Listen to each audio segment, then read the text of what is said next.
चलो स्टार्ट करते हैं इस वीडियो को हम लोग, ठीक है। अब इस वीडियो में देखो हमारे पास क्या है, कलर ब्लाइंडनेस। देखो ब्लाइंडनेस का स्पेलिंग एनसीईआरटी ने गलत लिखा हुआ है, BLIND होता है, BLIND होता है, ठीक है। ब्लिडनेस नहीं होता, ब्लाइंडनेस होता है, ठीक है। डायरेक्टली एनसीईआरटी का सेगमेंट था ये।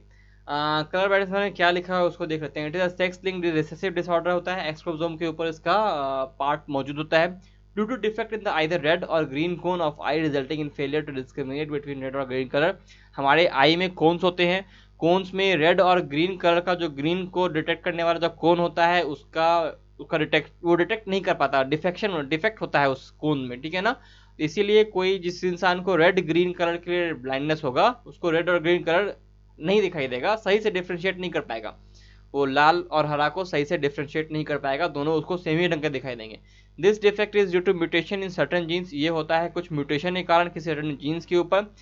ये 8% of males and only 0.4% of females में देखने को मिलता है, बिकॉज मेल्स जो होते हैं वो हेमियोजाइगोटिक होते हैं फॉर एक्स क्रोमोसोम्स। इसी कारण से this is because the genes that lead to the red green colour blindness are on the X chromosomes. Males have only one X chromosomes and female have two. The son of a woman who carries the gene has 50% chance of being colour blind. एक बेटा जो है एक women का जो कि carry करती है XXC कैरियर है, यानी कि एक ही एक्स क्रोमोसोम के ऊपर उसका कलर ब्लाइंड है, यानी कि मदर जो होगी वो तो होगी नॉर्मल, लेकिन चूंकि एक एक्स क्रोमोसोम उसका क्या बोलते हैं डिफेक्टेड है, इसीलिए जब वो उसका सन होगा तो सन पे तो वाई तो फादर से आएगा, लेकिन एक एक्स नॉर्मल आएगा, एक एक्स डिफेक्टेड आएगा किससे, मदर से। इसी कारण से 50% of the children, 50% son, children नहीं 50% सन जो बेटे होंगे 50% वो कैसे होंगे, कलर ब्लाइंड होंगे। The mother is not herself colour blind because the gene recessive होता है, इसीलिए मदर खुद कलर ब्लाइंड नहीं होती है। That means it is effect of suppress bye her matching dominant normal gene, यानी कि यहाँ पे एक जीन मौजूद है, उसी का कलर यहाँ पे मौजूद है, तो ये डोमिनेंट जीन है, ये रिसेसिव जीन है, इसीलिए सप्रेस हो जाता है। A daughter will not normally be colorblind unless her mother is a carrier and her father is colorblind। एक डॉटर कभी भी कलर ब्लाइंड नहीं हो सकती है अनलेस उसकी मदर जो है वो कैरियर हो, ये लीस्ट पर क्राइटेरिया दिया हुआ है, और फादर कलर ब्लाइंड हो। एक और क्राइटेरिया इसका हो सकता है कि मदर कलर ब्लाइंड है और फादर भी कलर ब्लाइंड है, तो चाइल्ड जितने भी होंगे वो सारे के सारे कलर ब्लाइंड होंगे, उसमें कोई दिक्कत वाली बात नहीं है। एक लीस्ट क्राइटेरिया क्या है कि मदर एज एटलीस्ट कैरियर होनी चाहिए और फादर कलर ब्लाइंड तो होना ही चाहिए। इसमें भी क्या होगा कि फीमेल्स जो होंगी वो आधी होंगी कलर ब्लाइंड और आधी कैरियर हो जाएंगे, ठीक है। नेक्स्ट क्वेश्चन देख रहे हैं, mother is homozygous for B, father is for A. Mother homozygous B and father is A, what will be the possible blood group for the progeny. Progeny के लिए पॉसिबल ब्लड ग्रुप क्या होगा ये बताना है आप लोगों को, ठीक है ना। सो देखो क्या लिख रहा है, मदर होमोजाइगस बी है एंड फादर इज ए, तो यहाँ पे अलग अलग कहा गया है। मदर जो है कैपिटल बी है, लेकिन फादर जो है वो बस AO है, ठीक है ना। साफ साफ बताया गया है कि ये AO है, क्योंकि यहाँ पे आपको यहाँ पे दिखाई दे रहा होगा कि फादर इज ए लिखा हुआ है, ना कि होमोजाइगस या फिर हेटेरोजाइगस कुछ नहीं लिखा। इसलिए यहाँ पे फादर को हम लोगों को समझना पड़ेगा ए होगा, और बाकी ऑप्शंस भी आपको ऐसे कुछ मिलेंगे नहीं। अगर यहाँ पे कैपिटल ए लगाइएगा ना आप लोग, तो यहाँ पे कहीं भी सिर्फ और सिर्फ ए बी आपको दिखाई नहीं देगा। अगर सिर्फ और सिर्फ ए बी ऑप्शन में पॉसिबल है ही नहीं, इसीलिए यहाँ पे हमको ए को लगाना पड़ेगा। अब ये या तो बी होगा BO से, या तो फिर ये ए बी होगा, तो यानी बी और ए बी पॉसिबल है, तो आंसर ए हो गया। RH negative person donated blood to RH positive. देखो RH निगेटिव के पास कोई भी एंटीजन नहीं है, कोई भी तरह का RH निगेटिव के पर्सन के पास कोई भी एंटीजन नहीं है, वो डोनेट किया RH पॉजिटिव पर्सन को, इसके पास कोई एंटीबॉडी नहीं है बिकॉज इसका कभी भी सामना पहले नहीं हुआ है। फॉर द सेकेंड टाइम, अच्छा देखो सेकेंड टाइम किया है, सेकेंड टाइम किया है डोनेट, लेकिन सेकंड टाइम डोनेट करने में कोई भी दिक्कत, फिर भी कोई दिक्कत नहीं होना चाहिए।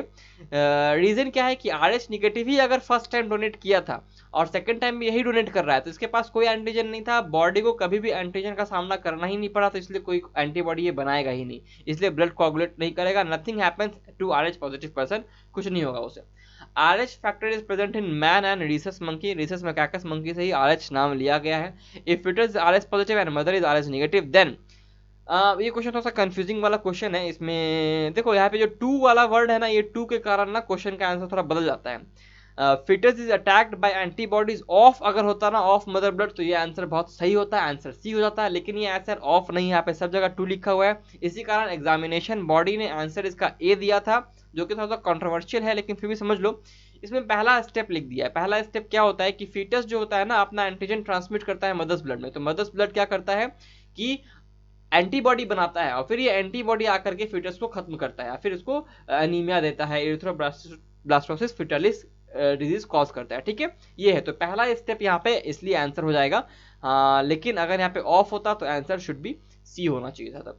अ women is married second time एक वुमेन का मैरिज हुआ है, ठीक है ना। फर्स्ट मैरिज में उसका जो हस्बैंड था उसका ब्लड ग्रुप ए था और हर child that marriage was O. एक वुमेन का मैरिज हुआ, एक वुमेन है इसका मैरिज हुआ एक आदमी से जिसका ब्लड ग्रुप ए था। ये ए हो सकता है या फिर ए हो सकता है, ठीक है ना। लेकिन चाइल्ड जो इससे फर्स्ट मैरिज से आया वो ओ था, इसका मतलब इसके पास ए तो होगा ही नहीं किसी हालत में, क्योंकि हमें एक दोनों तरफ से ओ चाहिए। तो यहाँ पे यानी इसका हमें फर्स्ट हस्बैंड का जीनोटाइप मिल गया ए ओ, लेकिन फीमेल का अभी तक नहीं मिला। फिर इनका जो नया हस्बैंड है उसका जीनोटाइप है वो बी है and their child is A B. तो देखो यहाँ पे अगर ओ हमें मिल रहा है इसका मतलब इस फीमेल में भी एक ओ होगा ही होगा, तभी तो यहाँ पे दो ओ आए, वरना तो हो ही नहीं सकता था ना। तो इसीलिए यहाँ पे ओ होना ही चाहिए।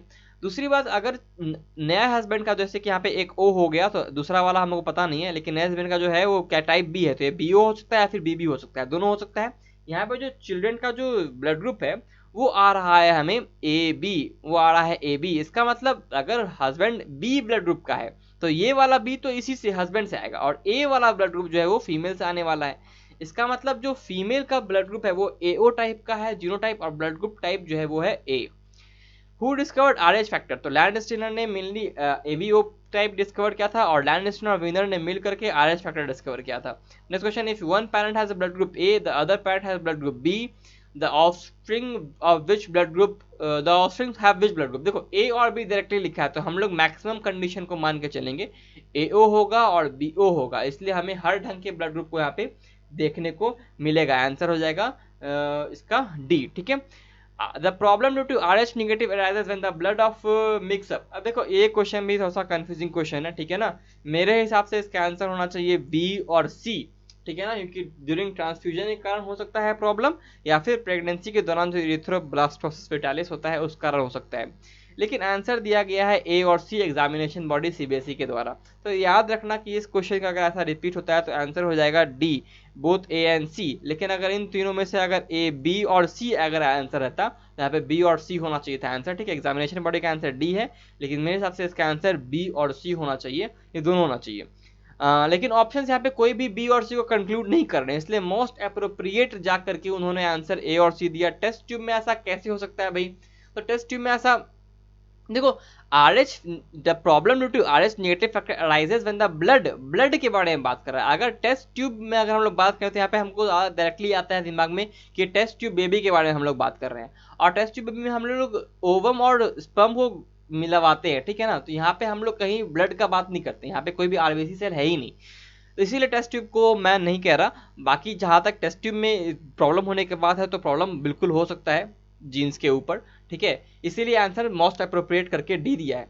विच of the following are most abundant type of antibodies, सबसे ज्यादा एबंडेंट टाइप एंटीबॉडी कौन है? तो वो जी है, आईजीजी, ठीक है ना। Immunoglobulin G is most abundant. IgM जो होता है पेंटामेर होता है, ठीक है ना, ये ध्यान रखना। When dominant and recessive alleles express themselves together, it is called co-dominance। इसे co-dominance कहते हैं जब dominant और recessive alleles दोनों एक साथ अपने आप को शो करते हैं, इसे हम लोग co-dominance कहते हैं। तो इस क्वेश्चन का आंसर ध्यान रखना, एग्जामिनेशन बॉडी के हिसाब से इसी होता डी होगा। अगर question direct same to same repeat हो तो आंसर डी ही लगाना है, और अगर नहीं सेम टू सेम रिपीट हो तो याद रखना है कि बी और सी एक बहुत अच्छा ऑप्शन है, और ए अगर सिर्फ रहे और ये सी और बी कोई नहीं दिया रहा है, सी और बी में कुछ और ही लिखा रहा है, ठीक है ना। मान लो यहाँ पे इंटर क्रॉस लिखा रहा है, यहाँ पे आउट क्रॉस लिखा रहा है, मतलब कोई रिलेशन ही नहीं है, तो फिर तो आंसर ए हो ही जाएगा, कोई दिक्कत वाली बात उसमें नहीं है। अब अगले वीडियो में मिलेंगे, तब तक के लिए study smart, work hard and stay healthy guys.